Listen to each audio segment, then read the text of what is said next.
গরমের দিন চুলা পাড়ের আগুনের মধ্যে খাওয়া যায় না।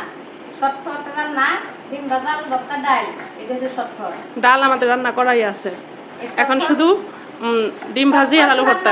এরই শর্টফট, এরই গরমের দিন এরই খেতে ভালো।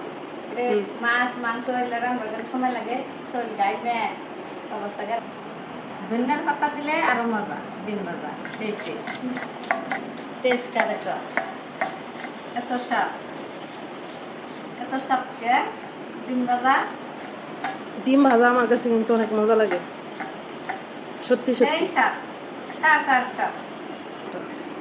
মানুষটা উল্টা পাল্টা, কাজও উল্টা পাল্টা। আচ্ছা, পিঠার চেহারা এরকম কেন? পিঠার মধ্যে আমরা উল্টাপাল্টা কিছু দেই নাই যে সুন্দর হবে।